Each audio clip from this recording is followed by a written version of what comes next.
అందరికీ నమస్కారం. SBR talks channel స్వాగతం. ఎస్బీఆర్ టాక్స్ ప్రతిష్టానం కలిసి అనేక మంచి కాలేజీలను రికమెండ్ చేస్తుంది. సో దానిలో మీకు ప్రత్యక్షంగా మీకు సలహాలు కావాలనుకున్నట్టయితే మీకు ఒక వాట్సాప్ గ్రూప్ నడుస్తుంది. డిస్క్రిప్షన్లో లింక్ ఉంది, దాన్ని క్లిక్ చేయండి. స్క్రీన్ మీద నెంబర్ హాయ్ పెట్టినా కూడా మీకు వాట్సాప్ లింక్ వస్తుంది, దాన్ని ఉపయోగించుకోవచ్చు. అదేవిధంగా మీకు పర్సనల్ గైడెన్స్ కావాలనుకుంటే ఎస్బీఆర్ టాక్స్ యాప్ డౌన్లోడ్ చేసుకొని సంబంధిత కోర్సు తీసుకున్నట్లయితే స్వయంగా శ్రీధర్ ప్రతిష్టాన్ ఫౌండర్ మీతో మాట్లాడి మీరు కాలేజీ మంచిది సెలెక్ట్ చేసుకోవడంలో మీకు ఒక పరిష్కారాన్ని ఇస్తారు. మిత్రులారా, ప్రతిష్టాన్ ఎస్బీఆర్ టాక్స్ రికమెండ్ చేసేటువంటి కొన్ని కాలేజెస్లో నానో కాలేజ్ ఒకటి. కానీ నానో మీద రకరకాల మంది రకరకాల అభిప్రాయాలు చెప్తుంటారు. కొంతమంది అద్భుతం అని చెప్తారు, కొంతమంది చాలా హార్డ్ వర్క్ చేస్తారు, దానివల్ల మా పిల్లలు ఇంప్రూవ్ అయ్యని చెప్తారు. కొంతమంది నానో మాకు నచ్చదు, నానో వల్ల మేము సఫర్ అయ్యామని చెప్పేవాళ్ళు ఉంటారు. కొంతమంది డిజిటల్ లెర్నింగ్ వల్ల ప్రయోజనం ఉందంటారు, కొంతమంది ప్రయోజనం లేదంటారు. అనేక మంది పిఆర్ఓలు వివిధ కారణాల వల్ల నానో మీద వ్యతిరేక ప్రచారం కూడా చేస్తుంటారు. కాబట్టి దీని చాలామందికి రకరకాల సందేహాలు ఉన్నాయి. నానో మీద వ్యక్తిగతంగా ఎస్బీఆర్ టాక్స్ కానీ అటు ప్రతిష్టాన్ ఎడ్యుకేషన్ రీసెర్చ్ యొక్క అభిప్రాయం కానీ ఏంటో మీకు తెలియజేస్తాను. మిత్రులారా, అనేక సంవత్సరాల క్రితమే నాకు నానో కాలేజ్ తెలుసు. కనీసం ఒక 12 సంవత్సరాల క్రితం నుంచి నాకు నానో కాలేజ్ తెలుసు. దాదాపు ఒక 7 సంవత్సరాల క్రితమే నా నానో కాలేజ్కి వెళ్ళి సందర్శించాను, 7 years బ్యాక్. ఆ తర్వాత అనేక సార్లు వెళ్ళాను నేను. కృష్ణ చైతన్య కేసీ గారి పేరు కూడా సుమారుగా నాకు 8-10 సంవత్సరాల క్రితం నుంచి తెలుసు. మిత్రులారా, ఏ కాలేజీ యొక్క దాని యొక్క ఫిలాసఫీ అయినా, ఆ కాలేజీ ఉండేటువంటి ఆర్గనైజేషన్ ప్రిన్సిపల్స్ అయినా కూడా ఆ కాలేజీ ఫౌండర్ యొక్క వ్యక్తిత్వం మీద ఆధారపడి ఉంటాయి. ఈ కాలేజీ యొక్క వ్యవస్థాపకులు ముఖ్యంగా ముఖ్యం కాదు, ఉన్నది ఇద్దరే. ఫస్ట్ కాలేజీని స్టార్ట్ చేసినటువంటిది కృష్ణ చైతన్య గారు, కేసీ అంటుంటారు. వీరు ఎన్ఐటి కురుక్షేత్రలో బీటెక్ చదివారు. ఆ తర్వాత ఫిడ్జీలో చాలా ఉన్నత స్థాయిలో పనిచేశారు, ఢిల్లీలో. ఆ తర్వాత హైదరాబాద్కి వచ్చి దీన్ని స్టార్ట్ చేశారు. ఆ తర్వాత ఐఎంఎంలో అడ్వాన్స్ మేనేజ్మెంట్ కోర్స్ కూడా చేశారు. సో కృష్ణ చైతన్య ఒక అద్భుతమైనటువంటి ఫ్యాకల్టీ. అనేక సంవత్సరాల పాటు ఈనాడులో కృష్ణ చైతన్య గారు ఈ జేఈ ఇంటర్మీడియట్ ఐఐటి ఎడ్యుకేషన్ మీద ఆర్టికల్స్ రాసేవారు. చాలాసార్లు టీవీలలో కూడా వారు అనేక విషయాల గురించి మాట్లాడడం జరిగింది. కృష్ణ చైతన్య గారుతో మాట్లాడితే నాకు అర్థమైందంటే వాళ్ళకి ఒక్క కోచింగే కాదు, ఎడ్యుకేషన్ పాలసీస్ మీద, దీని ట్రైనింగ్ మీద, మీకు ఎన్టీఏకి సంబంధించినటువంటి వ్యవహార శైలి పైన, పబ్లిక్ పాలసీ పైన, గవర్నెన్స్ పైన, సమకాలీన సమాజం యొక్క పోకడ పైన చాలా సమగ్రమైనటువంటి అవగాహన ఉన్న వ్యక్తి కేసీ గారు. కానీ కేసీ గారి వ్యక్తిగత అభిప్రాయం ఏంటంటే టీచింగ్ పైన చాలా డిసిప్లిన్ అనేది అత్యంత ముఖ్యమైన విషయం అనేది వారి యొక్క అభిప్రాయం. చిన్నపిల్లల్ని గారాబం చేయొచ్చు, కానీ 7-8 సంవత్సరాలు వచ్చిన తర్వాత పిల్లల్ని గారాబం చేయకూడదు. చాలా కాస్త కఠినత్వంగానే పిల్లల్ని పెంచాలి. దానివల్లనే వాళ్ళ జీవితంలో మేలు జరుగుతున్నటువంటి అభిప్రాయం ఉన్నటువంటి వ్యక్తి. చాలా హార్డ్ వర్క్ చేయాలి, ఆస్పిరేషన్ సాధించాలనేటువంటి లక్ష్యం ఉండాలి, దాని ప్రకారము సాధన జరగాలి, సాధనమున పనులు సమకూరు ధరలో అనేటువంటి అభిప్రాయం ఉన్నటువంటి వ్యక్తి. కాబట్టి అది మీకు నానో యొక్క అకాడమిక్ ప్రోగ్రామ్ మీద రిఫ్లెక్ట్ అవుతుంది. అంటే కొంచెం టైట్ హెక్టిక్ షెడ్యూల్ ఉంటుంది, చాలా హార్డ్ వర్క్ చేస్తారు, మంచి టీచర్స్ను రిక్రూట్ చేస్తారు, తర్వాత మీకు డిసిప్లిన్ విషయంలో ఖచ్చితంగా ఉంటారు. సో కాబట్టి ఏమాత్రము వాళ్ళ యొక్క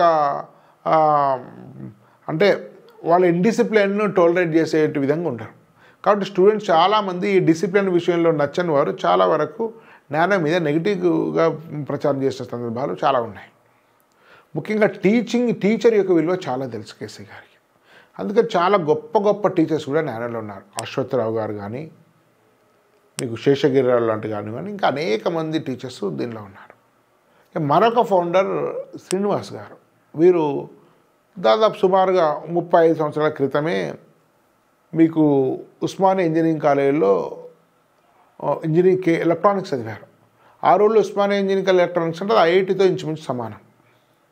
ఆ తర్వాత ఐఐఎం అహ్మదాబాద్ అంటే ఇండియాస్ నెంబర్ 1 మేనేజ్మెంట్ విద్యలో దానిలో ఎంబీఏ చదివారు. 22-23 సంవత్సరాల పాటు మీకు ఐటీ రంగంలో చాలా పెద్ద స్థాయిలో మేనేజ్మెంట్ రంగంలో పనిచేస్తారు. ఆ తర్వాత ఎడ్యుకేషన్ మీద ఉండేటువంటి ఆసక్తి దృష్ట్యా వారు కృష్ణ చైతన్య గారితో కలిసి నానో సంస్థల డైరెక్టర్గా సేవలు అందిస్తున్నారు. వీళ్ళ పరిచయం చాలా యాక్సిడెంటల్గా జరిగింది. శ్రీనివాస్ గారి కొడుకు రామయ్యలో కోచింగ్ తీసుకునేవారు. సో రామయ్యలో కోచింగ్ తీసుకున్న క్రమంలో ఇంకా ట్యూషన్ కోసం కేసీ గారి దగ్గరికి మ్యాథ్స్ ట్యూషన్ పంపించారు శ్రీనివాస్ గారు కృష్ణ చైతన్య దగ్గరికి. అప్పటికే నానో ఉంది.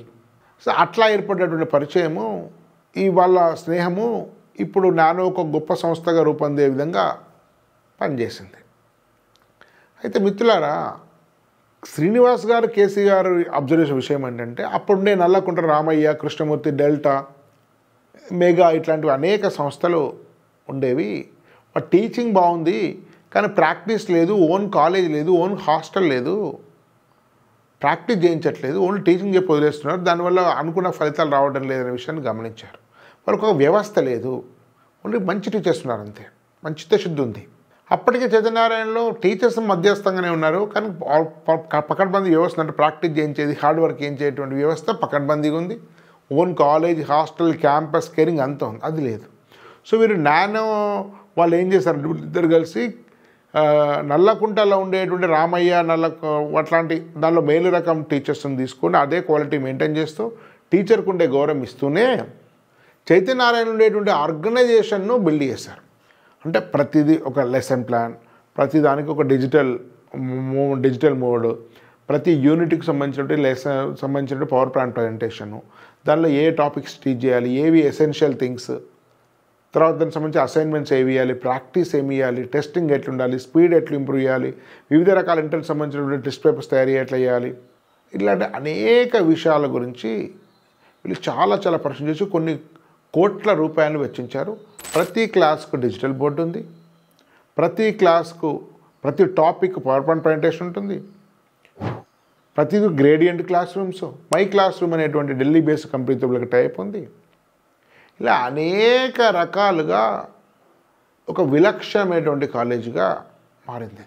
కాబట్టి నానో ఎవరైతే సీరియస్గా చదువుతాను, చాలా కష్టపడతానే దానికి నానో అనుకూలమైనది. కంప్లైంట్ విషయం, ఫుడ్ విషయంలో ఎక్కడైనా ఫుడ్ కంప్లైంట్స్ ఎంతో కొంత ఉండక తప్పదు. ఫుడ్ విషయంలో అద్భుతం, అపూర్వం అనేటువంటి పరిస్థితి చాలా వరకు ఉండవు.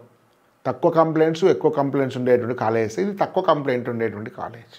ఎవరైనా చాలా కొంచెం రిలాక్స్గా ఉండాలి, తర్వాత చాలా నేను నార్మల్గానే చదువుతాను, నా పెద్ద ఆస్పిరేషన్ లేదు, ఈజీ గోయింగ్ ఉంటుంది అనేటువంటి, నేను ఎంజాయ్ చేస్తాను అనుకుంటే అది నానో మీకు తగినది కాదు.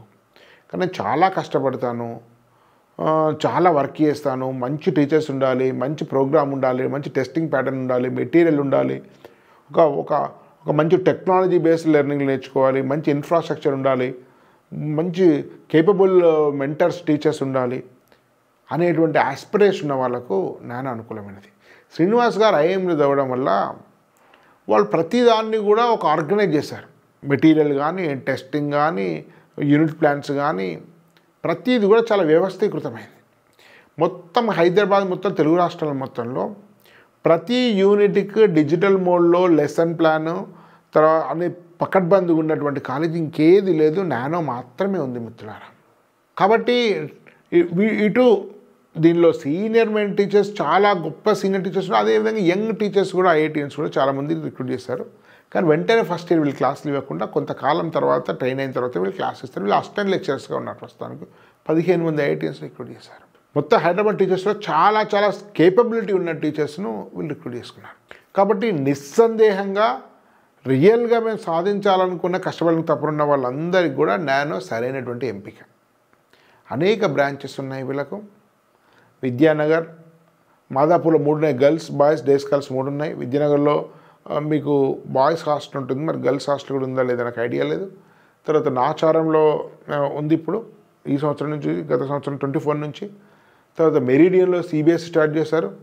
మెరిడియన్, సిబిఎస్ఈ వీళ్ళు కలిసి పనిచేస్తున్న టైప్ ఉంది. అదే శంషాబాద్ ఉన్నటువంటి విషయం మీకు తెలిసినటువంటి చాలా పెద్ద క్యాంపస్, 15 ఎకరాల అద్భుతమైనటువంటి క్యాంపస్. శంషాబాద్లో కూడా మీరు వెళ్ళి విజిట్ చేయొచ్చు. మంచి గ్రీనరీ అన్నీ ఉన్నట్టు గార్డెన్ ఉన్నటువంటి ప్లేస్ అది. కాబట్టి నానో అనేది డెఫినెట్గా మనం ప్రతిష్ట రికమెండ్ చేసిన కాలేజ్. స్వయంగా శ్రీధర్ దాని క్లాసెస్ విన్నారు, స్టూడెంట్స్ ఫీడ్బ్యాక్ తీసుకున్నారు. సో ఇట్లా అనేక విధాలుగా కూడా మంచిది. సో సహజంగా ఏ ఇన్స్టిట్యూషన్లో అయినా కూడా కొన్ని చిన్న చిన్న పొరపాట్లు, చిన్న చిన్న మానవ తప్పిదాలు, కొన్ని అసంతృప్తులు సహజమైన విషయమే. అంతే తప్ప కొంతమంది వ్యతిరేకులు ప్రచారం చేసినట్టు నానోలో మీరు భయపడాల్సిన విషయం ఈషన్ మాత్రం కూడా లేదు. చాలా చాలా academics, discipline and curriculum, programme, testing, మెటీరియల్లో అద్భుతమైన కళ నిస్సందేహం మీరు చేరచ్చు. కానీ డిసిప్లిన్ విషయంలో వీళ్ళు ఖచ్చితంగా ఉంటారు. దాన్ని మాత్రం అందరూ గుర్తుంచుకోవాల్సిన సూచన. ధన్యవాద్. భారత్ మాతాకి జై.